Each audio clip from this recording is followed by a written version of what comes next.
Madame, Messieurs, bonsoir et merci de nous rejoindre dans le cadre de votre émission 7 à 3 qui est une plateforme de débat contradictoire, une émission qui soulève des interrogations en tout genre, sans tabou, mais dans le respect et la courtoisie. Doit-il exister des limites à la caricature? C'est le thème que nous allons évoquer ce soir. La caricature, depuis quelque temps, est sujette à de nombreux scandales et polémiques dans le monde. Tantôt, elle heurte des sensibilités, parfois elle dénonce des vices de la société. Et justement, pour en parler et pour en débattre ce soir, nous avons convié deux hommes des médias. Donc, justement, à ma droite, nous avons monsieur Patrick Essonneau, alias Paé, un caricaturiste gabonais très connu, j'ai envie de dire, au regard justement de ces caricatures sur les personnalités publiques, en tête desquelles le chef de l'État, Ali Bongo Ondimba, le chef de l'exécutif gabonais. Alors, bonsoir. Je tire sur tout le monde, bonsoir. Sur tout le monde, mais particulièrement parce qu'on a regardé, on s'est permis de regarder quand même votre page Facebook, et on a vu qu'il y a vraiment une insistance sur la personne d'Ali Bongo. C'est parce qu'il se vend bien. Okay. Et puis actuellement, on n'appelle plus Ali Bongo, on l'appelle Charlie. Ok, merci d'avoir accepté notre invitation. À ma gauche, nous avons justement monsieur Moussa Nzengi, qui est journaliste à la première chaîne publique gabonaise, Gabon Télévision, qui lui aussi a accepté de se prêter à cet exercice. Votre émission 7 à 3, qui sera une émission de débat sur ce thème, la caricature. Bonsoir monsieur Moussa. Bonsoir. Vous allez bien? Ça va, ça va, c'est bon là? Vous avez en face de vous un caricaturiste, vous n'avez pas peur qu'il vous caricature d'ici là? Oui, un peu. Bon, c'est des émissions assez difficiles, hein, selon mon sens, mais bon, on va essayer de donner notre point de vue par rapport à ce qu'aujourd'hui, évidemment, tout le monde apprécie selon... Voilà. Merci à vous. Donc, je tiens à rappeler que dans cette émission, nous parlerons au cours justement de cette émission de la place de la caricature dans le paysage médiatique, voilà. Et nous revenons sur l'attentat contre l'hebdomadaire français Charlie Hebdo, avec les différentes réactions du monde entier, tout ce qu'il y a eu autour de ça. Et nous terminerons en évoquant la liberté d'expression, pour se demander si c'est un mythe ou c'est une réalité à chaud, messieurs. Tout de suite comme ça, je voudrais savoir, est-ce que pour vous, la caricature a sa place dans le paysage médiatique? La caricature, forcément, a sa place dans le paysage médiatique, évidemment, mais il faut simplement le rappeler, et c'est ce qui m'amène sur ce plateau, qu'il y a quand même des limites. Oui. Car on peut tout dessiner, mais il faut faire attention par rapport aux sensibilités des uns et des autres.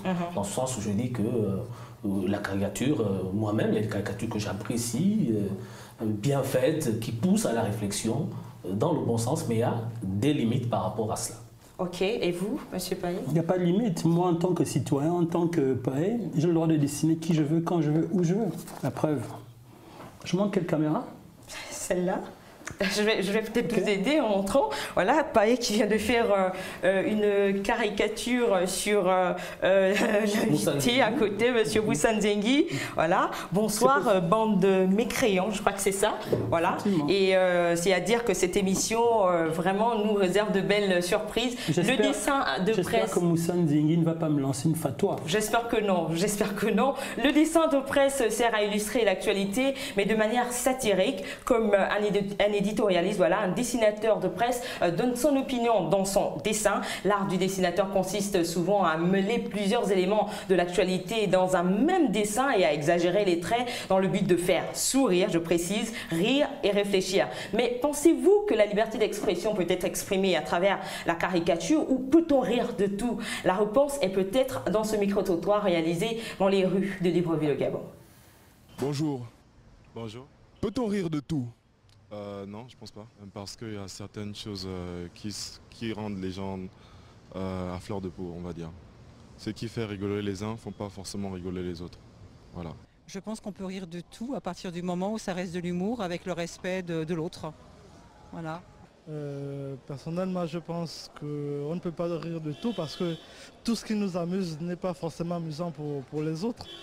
Donc, personnellement, je pense que peut-on rire de tout? Non. À mon humble avis, on ne peut pas rire de tout. Pour quelle raison? Parce que plusieurs personnes sont susceptibles en fait. Il y a des propos qui pour d'aucuns vont être source de rire, d'aucuns vont voir ça vraiment comme une atteinte personnelle de soi et vont mal le prendre. Ce qui résulte en fait, je fais une connexion par rapport à ce qui s'est passé avec Charlie Hebdo. Voilà, J'ai vu leurs caricatures. Charlie Hebdo, je n'avais pas entendu parler jusqu'à l'attentat. J'ai vu les caricatures qu'ils faisaient. J'ai trouvé ça assez cru quand même. Hein? Le monde chrétien, c'est vrai, les chrétiens, nous par rapport aux musulmans, nous sommes assez pacifiques. Mais les musulmans, eux, ils sont vraiment susceptibles à ce qui touche vraiment à leur religion. Voilà. Et peut-être si j'étais musulmane aussi, moi aussi, je devais vraiment être condamnée Charlie Hebdo, peut-être. Ben, peut-être. Je dirais que ça dépend de la personne. Il y a des personnes qui pensent qu'il faudrait rire de tout et d'autres non. Mais quel est votre avis? Oui ou non? Peut-on rire de tout? Moi, je dirais que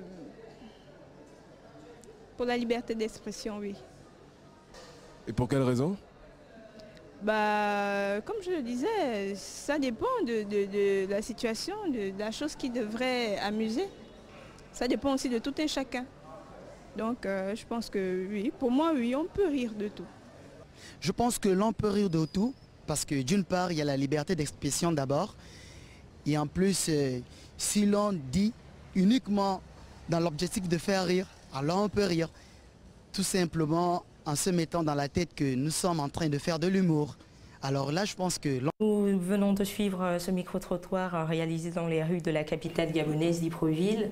La caricature, à la base, c'est un style journalistique qui est là quand même pour faire rire, pour faire dans l'humour, mais pas heurter les sensibilités, comme disait une dame là tout à l'heure. Elle parlait du respect de l'autre. Vous qui êtes caricaturiste, Paé, qu'est-ce que vous avez à dire face à ça, ce micro-trottoir?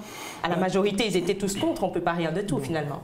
À la majorité, si vous en prenez 10, et que sur les 10, il y en a 7 qui disent on ne peut pas rire, et que vous préfériez beaucoup plus prendre ceux qui disent qu'on ne peut pas rire, alors il y en a qui ont dit qu'on pouvait rire, je ne vois pas comment est-ce que cet élément peut être intéressant. Moi personnellement, je peux rire de tout.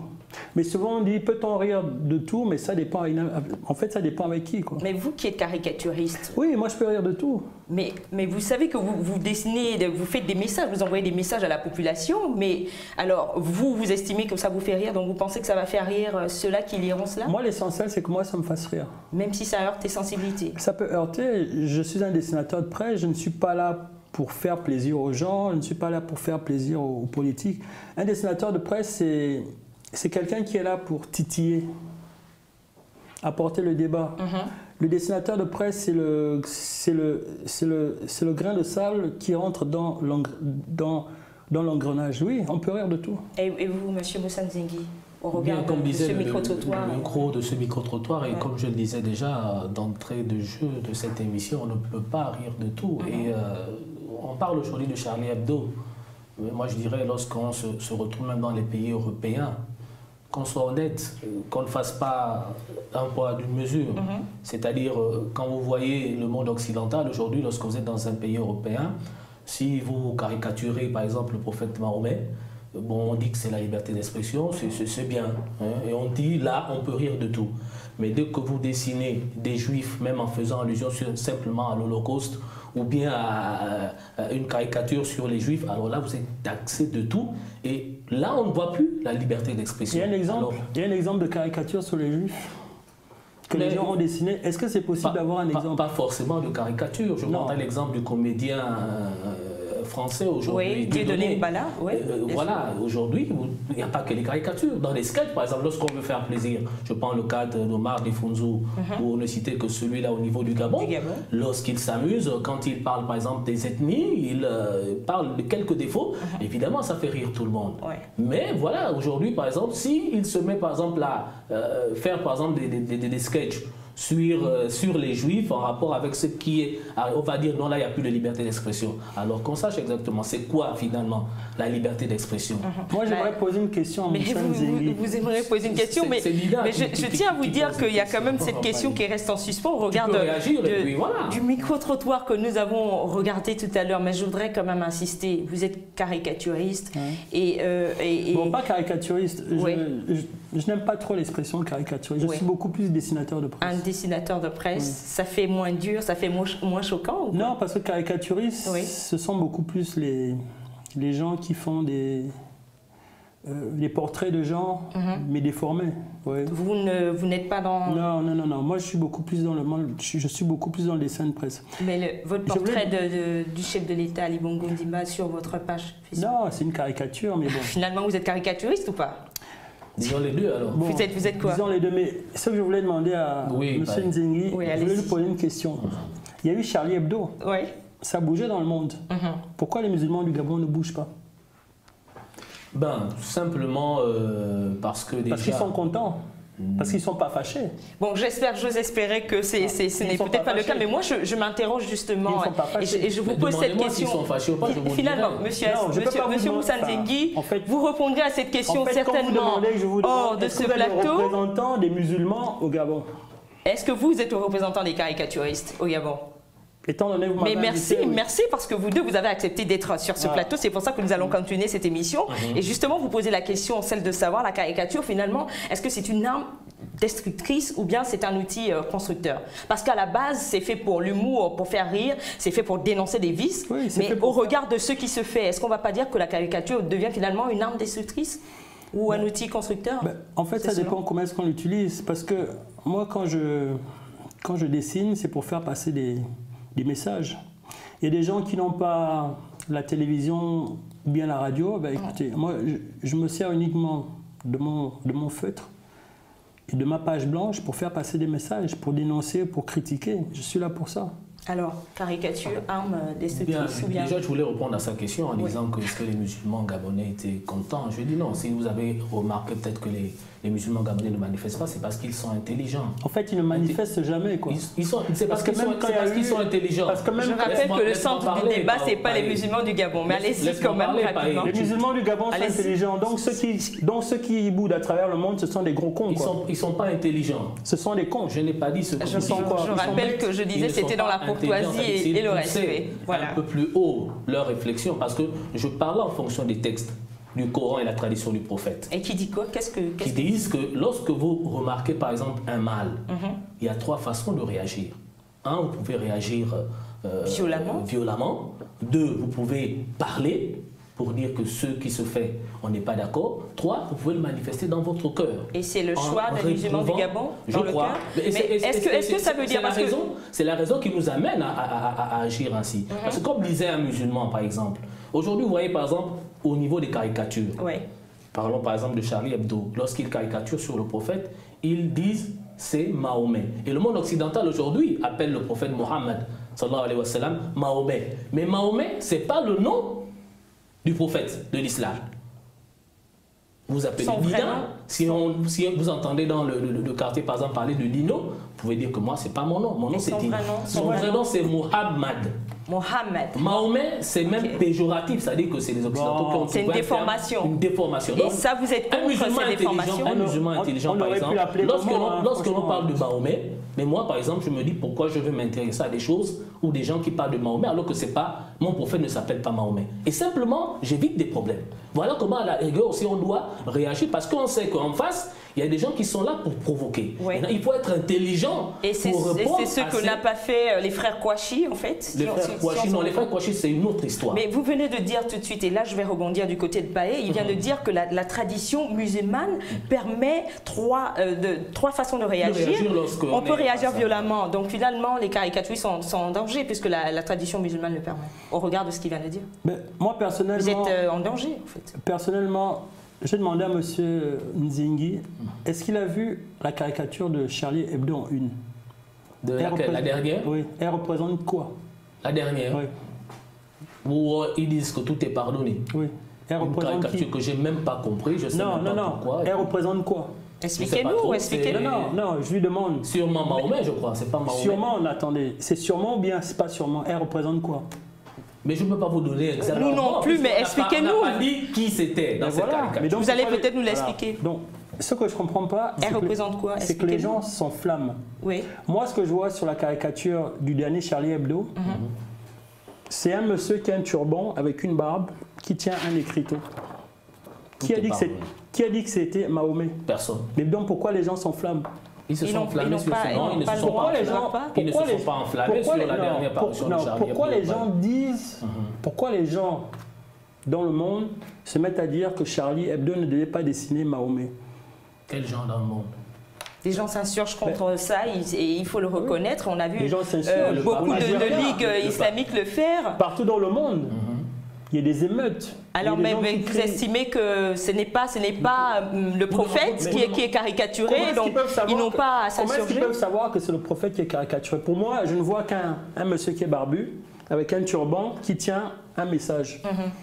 Comment est-ce que Moussa Nzengi peut me montrer que c'est Mahomet qui est caricaturé? Au point d'interdire la vente. Mais c'est la liberté d'expression, chacun il s'exprime.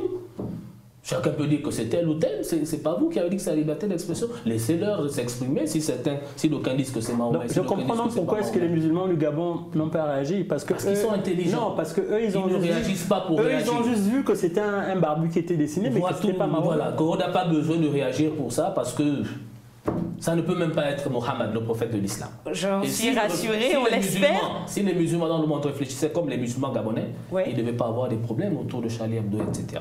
Vous le dites avec beaucoup d'assurance. En tout cas, je tiens à rappeler quand même, cher monsieur, qu'il est important qu'on s'interroge là-dessus. Finalement, au regard de tout ce qui se fait, est-ce qu'on peut dire que la caricature, pour parler par exemple du Gabon, a déjà une place dans le paysage médiatique, a réellement une place au regard de ce qui se fait? Oui, mais moi je dirais oui, puisque... Ou bien on néglige encore, ou on méprise encore? Non, il n'y a qu'à voir... Ils ont une place? Il n'y a qu'à voir depuis les années 90 le nombre de journaux qui ont utilisé des dessinateurs. Qu'est-ce que ça a apporté concrètement? Ça a apporté beaucoup plus de facilité pour comprendre certains articles. Facilité, est-ce que ça n'a pas entraîné plus de problèmes? Non, il y a qu'à vous parlez du Gabon, par exemple. Je vais vous prendre un exemple simple, le journal L'Union. Oui. Je connais beaucoup de gens, quand ils achètent le journal L'Union, ils se ruent d'abord sur la partie de l'IBEC. L'IBEC, mais là, caricature instructive. En plus. Non, c'est pas. Donc elle doit être instructive, en fait, une caricature. Et en dehors de peut-être moi où je me suis reconnu quelquefois certaines personnes aussi, l'IBEC ne caricature pas des personnes. Donc c'est ce type de caricature dont on a besoin. C'est des personnages fictifs. Que je sache. Donc, on a besoin des caricatures instructives, c'est au regard de ce qui vient de dire. Donc, ce qui veut dire que ce que moi je fais, ce n'est pas instructif. Vous, ça dépend. De quoi? Mais ça dépend de ce que vous... je prends votre exemple tout à l'heure, Moussa Nzengi. Je rappelle que ce dessin a été fait sur ce plateau. Hein. Bonsoir, bande de mécréants. Voilà. Ça instruit en quoi? Sinon, c'est une caricature, moi je dirais cela, c'est accepter ma liberté d'expression, assez vicieuse. Mais pourquoi elle est vicieuse? Je rappelle. Je vous laisse deviner ou dire. Mais non, mais expliquez-vous. En fait, il y a des gens qui veulent... Non, c'est à vous que je demande. Quand vous dites un bonsoir comme ça, qu'est-ce que vous voulez atteindre comme message ou comme morale, etc. etc. Non, mais concrètement. Non, mais ça vous me dit. Mais moi, c'est quoi le débat? Moi, je n'ai pas décidé. Je rappelle que le thème du débat, doit-il exister des limites à la caricature? J'espère que nous. Là dans la caricature. Voilà. Mais Moussa Nzengi disait tout à l'heure qu'on a besoin des caricatures instructives. Mais ça veut dire qu'au regard de... C'est quoi une caricature instructive? Qui passe un message, qui permet de dénoncer les dérives. Pareil, si tu permets, bon, comme tu demandais, celui-là, c'est-à-dire que moi, je trouve cela insultant. J'ai mon père et ma mère. Ouais. Ma mère est protestante, vraiment très pratiquante. Mon père, je peux dire également, il est en train de suivre la vieille. Donc, ils vont à l'église, etc., etc. Donc, moi, mes parents... Et la majorité de mes parents au niveau du Gabon ne sont pas musulmans. Alors je me vois moi mal comment je vais par exemple traiter les non-musulmans ou bien d'autres qui ne partagent pas ma foi de ce que vous dites là. Ok, donc voilà. J'ai bien compris qu'on a besoin des caricatures instructives et non des caricatures qui visent à s'aimer la haine ou la division, etc. J'ose espérer. Vous êtes sûr? Je suis là pour titiller. On tue dans le monde. C'est ça, c'est-à-dire que... Je suis là pour titiller. Et voilà, ils titillent, mais... On peut rire de tout. Ils sont inconscients. On peut rire de tout. Monsieur Nzengi. Inconscient. Je vais encore vous poser une question. Monsieur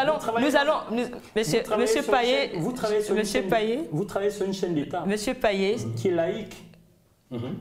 Pourquoi, quand vous faites vos émissions, vous permettez de dire à la fin de chaque émission, On se retrouve demain, Inch'Allah. Pourquoi? Nous allons revenir là-dessus. Nous allons revenir là-dessus. Nous allons, monsieur Moussa Zengi, monsieur Faye, messieurs, nous allons revenir là-dessus. Juste rappeler que nous passons à la deuxième partie de cette émission qui est en rapport avec l'attentat contre Charlie Hebdo. Vous allez répondre à cette question-là tout à l'heure. Voilà, le sanglant attentat contre le journal satirique français Charlie Hebdo à Paris est à la une des journaux en Afrique, en Europe et en Asie. Le ton a été à la consternation et à l'indignation au sein des rédactions de la planète. Voici le condensé de ces titres avec Roland Jaco. Le choc ressenti après le sanglant attentat contre le journal satirique français Charlie Hebdo fait la une des journaux en Europe, en Afrique, en Asie ce jeudi. En France, à la une du quotidien Libération, on peut lire « Nous sommes tous Charlie » avec les sous-titres comme « La France debout » et « Charlie vivra », une manière de célébrer l'universalisme. Le Figaro, généralement classé à droite, a quant à lui écrit « La liberté assassinée ». Mais il faut surtout souligner ce bel éditorial accompagné d'une photo d'une partie de l'équipe de Charlie Hebdo. En France toujours, le Parisien titre « En état de choc, les Français se rassemblent ». À Pékin en Chine et aussi en Taïwan, plusieurs quotidiens ont titré sur l'attentat contre Charlie Hebdo. En Italie et même en Espagne, plusieurs quotidiens n'ont pas manqué de rendre hommage à Charlie Hebdo à travers les titres publiés ce matin. En Afrique, les hommes de presse du Kenya ont vécu, comme tout le reste du monde, cet attentat et n'ont pas manqué d'en parler dans les quotidiens en titrant sur cette actualité tragique.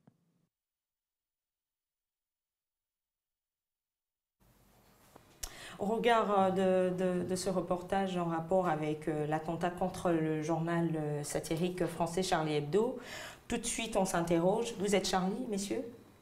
Moussa Zengi, vous êtes Charlie? Non, moi je ne suis pas Charlie. Vous n'êtes pas Charlie, pourquoi? Je ne suis pas Charlie parce que simplement tout part des caricatures de Charlie Hebdo qui s'en prenait un peu à toutes les religions. Je parle même du christianisme. Et la dernière fois, j'ai même vu le pape qui s'est prononcé. Quand j'écoute les propos du pape, il n'est pas Charlie parce que le pape demande effectivement de caricaturer, mais il y a des limites qu'on ne devrait pas. C'est vrai, quand j'écoute mon confrère Paé, c'est vrai, chacun a ses croyances, mais on doit respecter aussi les croyances des autres. Quelqu'un disait également, que ce soit chez les chrétiens ou chez les musulmans, quand on parle de Jésus ou de Mahomet, c'est des personnages, de Mohammed, c'est des personnages qui sont plus chers que nos parents. Parce qu'aujourd'hui, on se dit, si on est guidé pour aller vers Dieu, c'est grâce à ces personnages-là. Vous faites défenseur de ces croyants. Et voilà, et on mérite un minimum de respect par rapport à nos croyances. C'est pas que j'accepte ce qui a été fait au niveau de Charlie Hebdo, je rejette cela parce que l'islam ne peut pas demander aux gens de tuer d'autres personnes parce que simplement on a peut-être dit ceci ou cela sur le Coran, sur le prophète. Mais c'est ce qui se passe. Mais je m'inscris en faux par rapport aux caricatures. Oui, justement, réagissez par rapport à ce qu'il vient de dire. Je demandais tout à l'heure, est-ce qu'il est Charlie? Il a dit non, vous êtes Charlie? Alors, moi personnellement, je suis Charlie, tout simplement. Pourquoi? Parce que je suis dessinateur de presse et ce qui est arrivé au dessinateur de Charlie peut aussi bien m'arriver à moi qui suis au Gabon. Certains disent qu'ils l'ont cherché, qu'ils l'ont mérité aussi.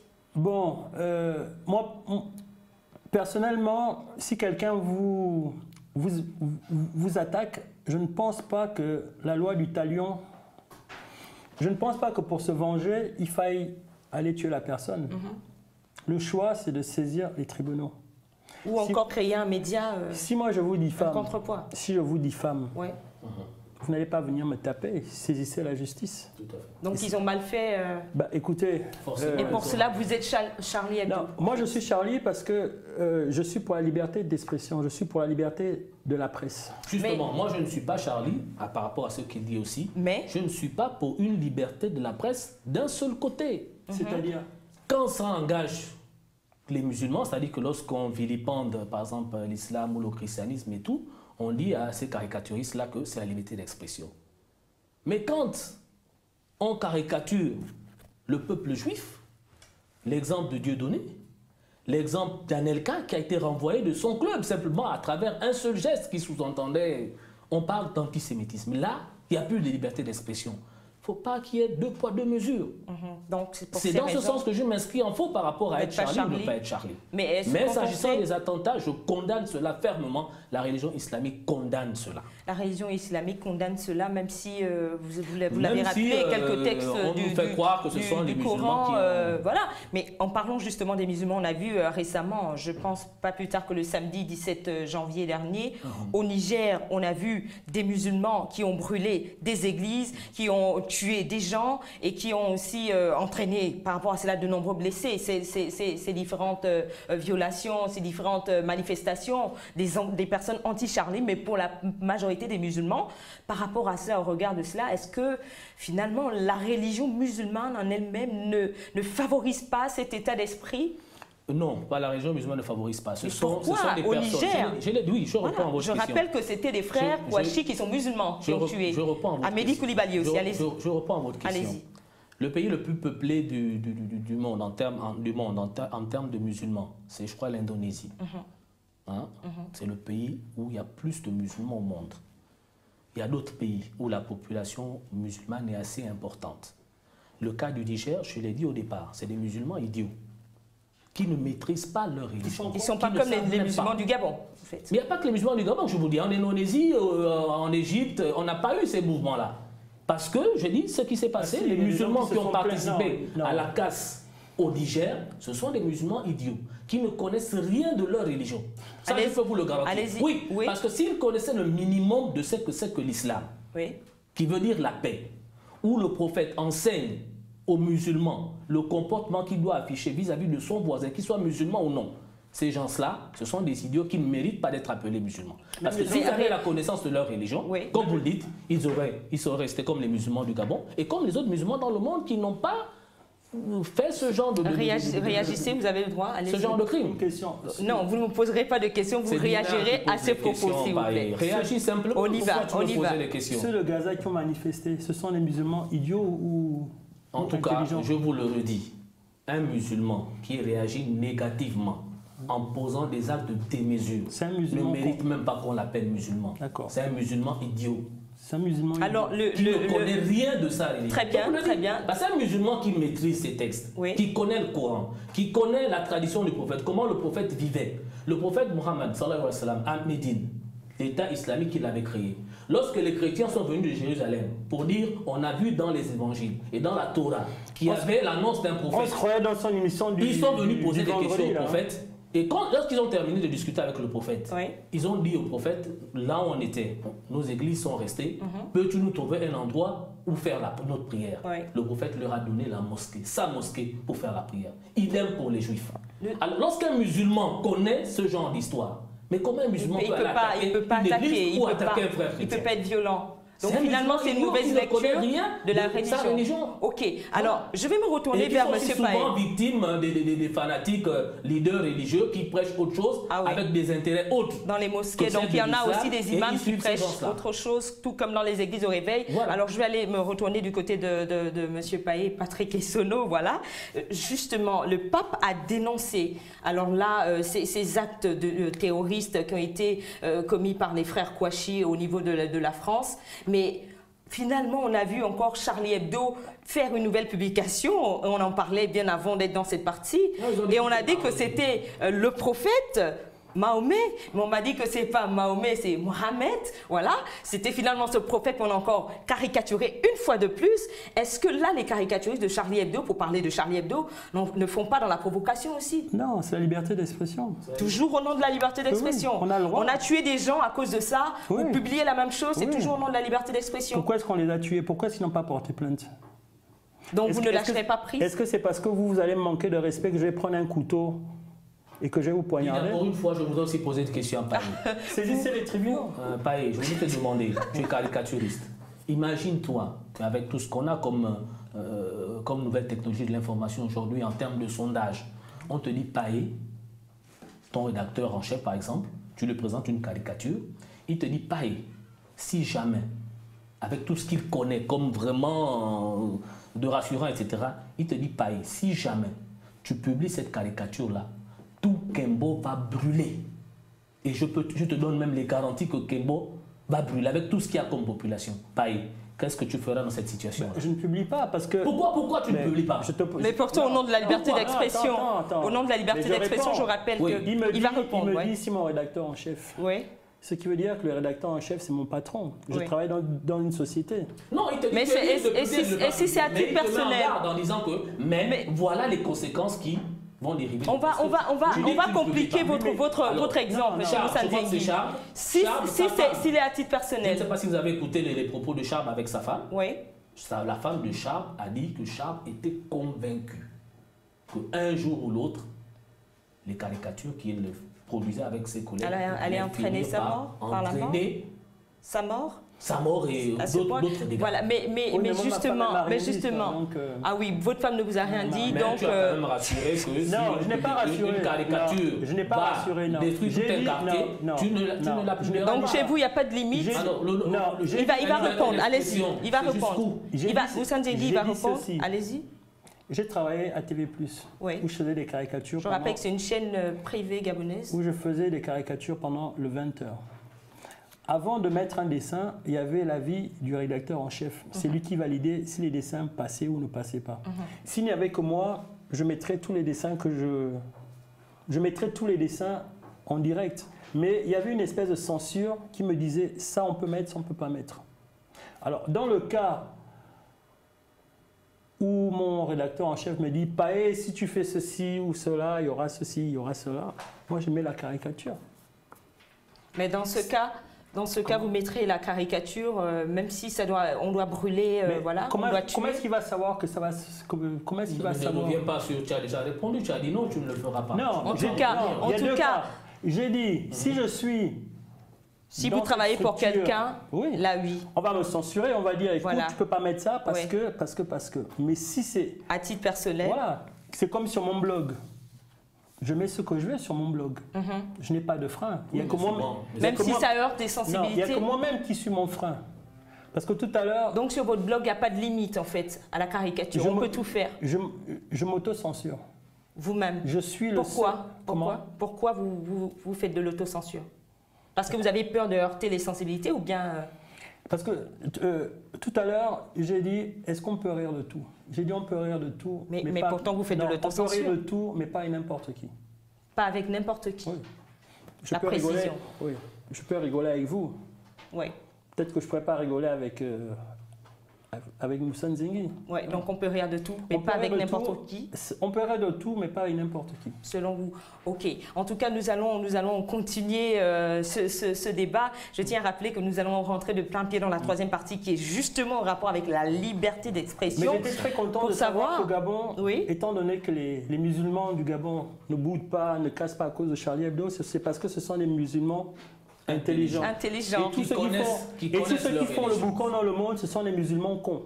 En tout cas, nous allons avancer. C'est votre caricature. Non, mais c'est vous qui l'avez dit. Nous allons avancer dans cette émission. Je tiens à rappeler que nous rentrons de plein pied dans la troisième partie qui est en rapport avec la liberté d'expression, réalité ou utopie. Au lendemain de la marche républicaine qui a rassemblé le monde entier à Paris, l'humoriste et polémiste français Dieudonné Mbala Mbala qui a publié sur sa page Facebook « Je me sens Charlie Koulibaly » en référence au terroriste Amédi Koulibaly, auteur de la prise d'otage au supermarché Cacher qui a entraîné la mort de 4 personnes, a été placé mercredi 14 janvier en garde à vue et il sera jugé pour apologie du terrorisme. C'est une arrestation qui ouvre le débat sur la liberté d'expression. Suivant ce reportage.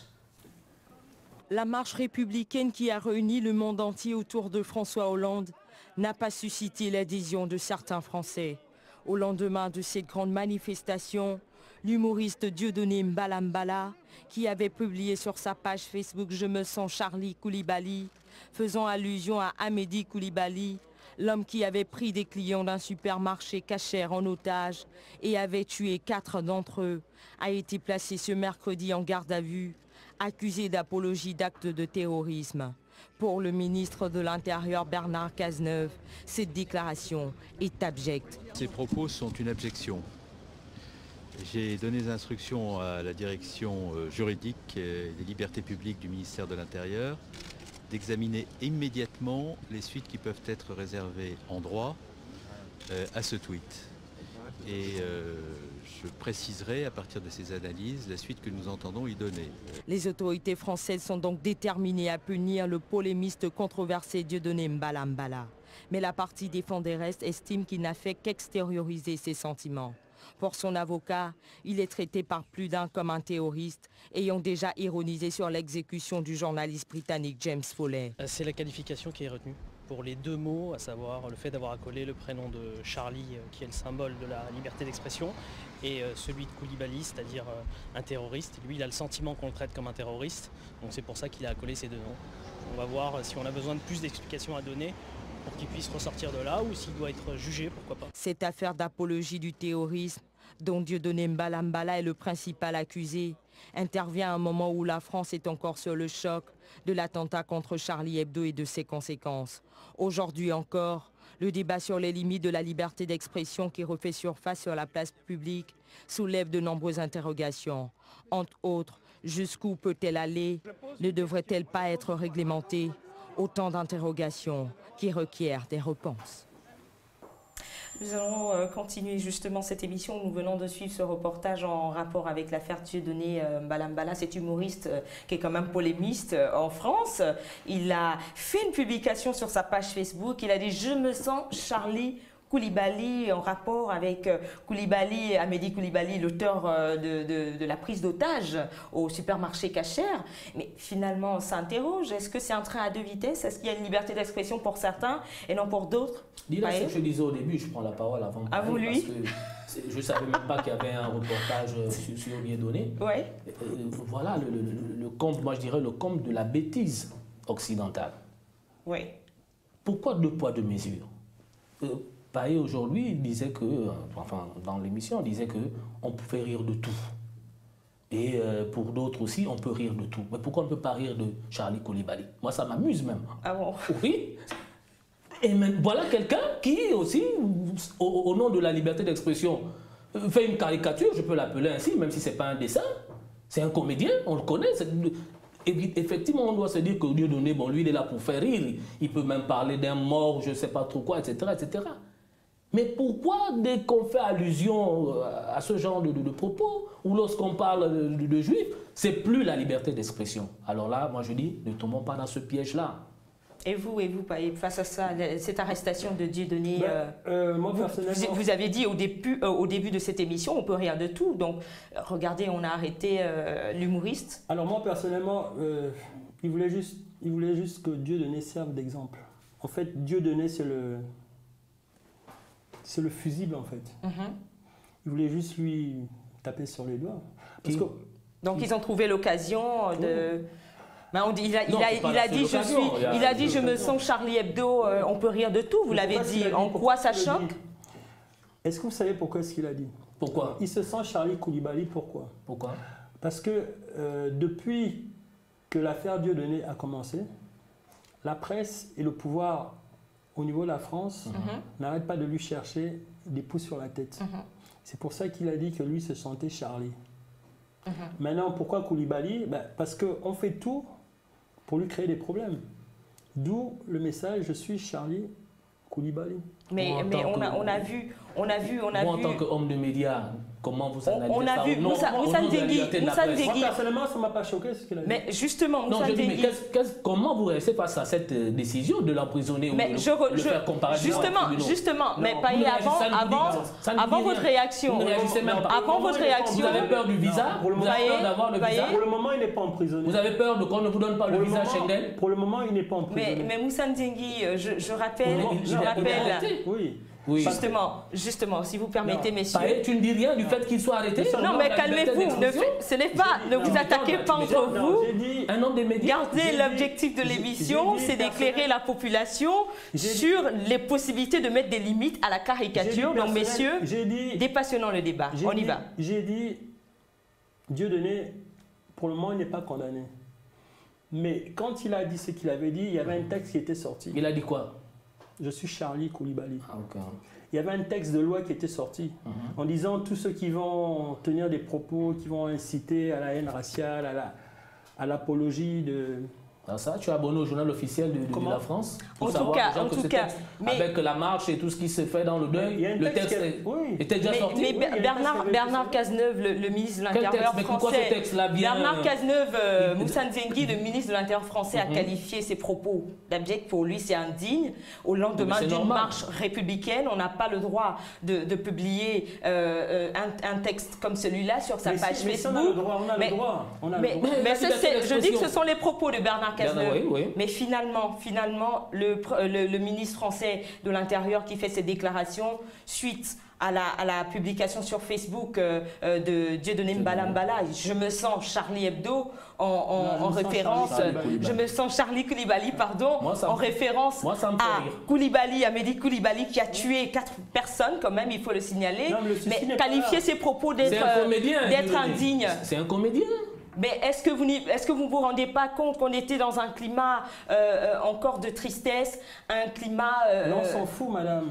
Donc, pour vous, il a le droit de le faire, d'heurter les sensibilités. Donc, vous confirmez encore qu'on peut rire de tout. Oui, c'est comme les gens qui ont dit « je ne suis pas Charlie, mais je suis Jonas Moulenda ». Mais c'était dans un contexte bien contexte, précis. Lequel? Pas peut-être pour Jonas Moulenda, pour revenir à ce dont nous sommes en train de parler. Est-ce que... Je suis Charlie l'ont mis, parce que ça se passait en France. Oui, mais Dieudonné, pour parler de Dieudonné. C'est pour dire que des Charlie, il y en a aussi au Gabon. Le cas de Jonas Moulenda. Vous êtes sûr? Vous croyez que Jonas Moulenda, oui, mais c'est un Charlie. Journaliste gabonais, c'est un Charlie? Oui, de votre point de vue, au regard du contexte actuel au Gabon? Charlie. Pour vous, monsieur Moussa Nzengi, vous êtes aussi... Écoutez, je vais vous expliquer. Pourquoi c'est un Charlie? Au début, j'ai mis « je suis Charlie » parce que je me suis identifié... Jonas Moulenda, c'est pas un Charlie, c'est un Jonas Moulenda. Je me suis identifié à mes collègues... Charlie, c'est Charlie. Je me suis identifié à mes collègues dessinateurs que j'avais même connus ici au Gabon. Et après, j'ai changé le titre de votre publication. De ma publication. Vous êtes désormais Jonas Moulenda. Je suis Moulenda Jonas. Tout simplement parce que c'est un journaliste qui a dû fuir en exil. Parce qu'il a écrit certaines choses sur certaines personnes. Et au lieu que ces personnes portent plainte contre lui pour diffamation, l'attaque en justice, ces personnes ont voulu se faire justice soi-même. Si je me fie... C'est pour ça que je disais que si un dessinateur de presse ou un journaliste vous diffame... Ce que vous conseillez à la population, c'est de porter plainte. C'est de porter plainte. Si je comprends bien. Maintenant, c'est la justice qui doit trancher. Donc, on n'a pas à réagir comme ça. Je ne peux pas vous diffamer et vous n'allez pas à la justice. La chose que vous allez faire, c'est de prendre un couteau pour vouloir venir me tuer. Revenons au cas de Dieudonné. Oui. Je ne sais pas ce qui se passait dans la tête de ce monsieur, mais je crois qu'il a effectivement qu'il est au centre même de ce débat-là, toujours de la liberté d'expression. C'est-à-dire qu'une fois encore, il voulait montrer aux autorités françaises qu'il y a des limites. Qu'il y a des limites. À la liberté et la condamnation de Dieudonné vient montrer que tout ce qu'ils disent que non... il n'est pas encore condamné. Mais même l'arrestation, simplement. Oui, l'arrestation. Vient démontrer aux yeux du monde que ceux qui disent qu'on doit caricaturer la chrétienté ou le prophète, etc., ont tort. Parce que s'ils n'avaient pas tort, mais ils allaient laisser Dieudonné en liberté en disant, bon ben, c'est la liberté d'expression. Même si je rappelle, c'était quand même dans un contexte où la France est encore en deuil. Dieu merci encore que ce ne soit pas un musulman. Parce que là encore, voilà, ça allait encore créer autre chose. Alors, là, c'est pas un musulman. Pour dire encore que ce que Dieudonné vient de faire, mais c'est pas bien, même si ça fait rire, mais c'est pas bien. C'est bien. Il y a des familles endeuillées, il y a le respect de la personne humaine. Mais finalement, vous êtes contre son arrestation ou vous êtes pour son arrestation? Moi. Ben vous, on pose la question. Vous êtes contre ou pour son arrestation? L'arrestation de Dieudonné. Puisque en même temps, vous venez de le dire tout de suite, vous vous plaignez du fait qu'on a l'impression que c'est un train à 2 vitesses. Moi, je suis on pas sanctionne Dieudonné, on pardonne Charlie. Pour les autorités françaises, pour être en phase avec ce qu'ils disent sur la liberté d'expression, elles ne devraient pas emprisonner ou arrêter Dieudonné. Moi, si moi je ne suis pas dedans, ce que je pense, ce que je fais ou ce que je dis, ça m'importe peu. Mais simplement, ça dit que les gens qui disent que c'est la liberté d'expression, mais pourquoi encore arrêter quelqu'un qui s'exprime librement? C'est un point de vue que vous ne partagez pas. Vous êtes scandalisé, vous êtes choqué. C'est un comédien. C'est comme arrêter Payet, il fait ses caricatures. Bon, on va dire, mais c'est la liberté. Vous avez dit que c'est la liberté d'expression. Même si on est dans un contexte de deuil, il fait une caricature. C'est la liberté d'expression. C'est la liberté d'expression. Et ça les condamne eux-mêmes. Oui, mais même sur ma ça les condamne eux-mêmes. Et s'ils sont conscients S'ils sont conscients, ils vont se rendre compte que c'est vrai. Même si lorsque les chrétiens et les musulmans disent qu'il y a une limite à la liberté d'expression par rapport aux caricatures, elle est réelle. Donc il faut respecter les sensibilités. Ce sera une dernière question, Payet, à votre endroit. Oui, justement, je vous pose cette question rapidement. Même si au Gabon, on m'a déjà arrêté pour moins que ça. Mais ne ramenez pas le débat sur vous. Je vous rappelle que vous êtes là pour édifier la population. Je sais que vous êtes un exemple, vous êtes caricaturiste, vous voulez édifier la population. Allez-y rapidement. C'est normal quand vous arrêtez, Payet. Vous êtes conscient aussi quand vous faites vos caricatures que ça peut arriver, non? Le problème de Charlie Hebdo, ça se passe en Europe. Mais ce serait bien que l'on parle du cas du Gabon. Moi, j'ai passé 36 heures en cellule, tout simplement parce que j'avais osé dessiner des gendarmes en train de boire la bière. Est-ce que c'était pas un règlement de compte? Règlement de compte. Ils ont voulu, peut-être les forces de l'ordre, nous ne connaissons pas le fond de la situation. Vous avez rêvé. Payet, tu rêvais à quoi? En dessinant les... Je ne connaissais ni d'Adam d'Ève.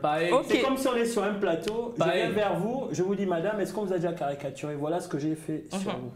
Et moi, tu rêvais à quoi? Qu'en dessinant les flics en train de boire leur vin, ils viendraient te serrer la main. Oh, pote, c'est bien, tu as bien fait de nous dessiner. Où la diffamation dans tout ça? Ok, mais finalement, liberté d'expression, réalité, tant qu'on ne connaît pas les sensibilités, tant qu'on ne connaît... Est-ce que vous avez porté plainte? Je tiens à rappeler que ce dessin a été fait sur ce plateau. Tant qu'on ne connaît pas les sensibilités, messieurs, on tire vers la fin de l'émission. Il vaut mieux avoir des limites. On tire vers la fin de l'émission.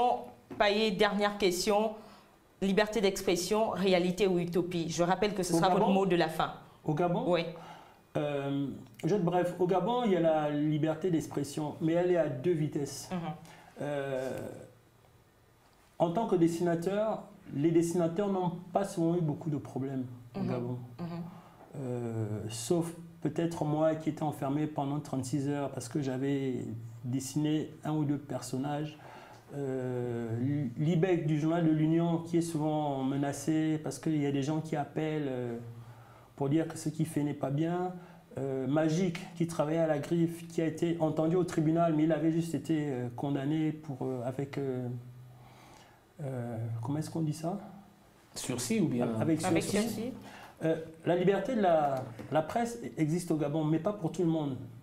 Pour certaines catégories. Écoutez, quand le CNC est là pour censurer des journaux, interdire des journaux, je me dis, est-ce qu'il y a liberté d'expression? Mais il faut bien un organe qui régule un peu. Il faudrait que les journalistes s'autocensurent, parce que ce qui est un peu embêtant, c'est que parmi nos journalistes, il y a beaucoup qui diffament, qui racontent ce qu'ils veulent sans pourtant apporter des preuves.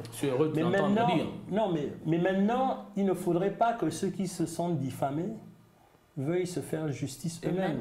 Les tribunaux sont là pour ça. Les tribunaux sont là.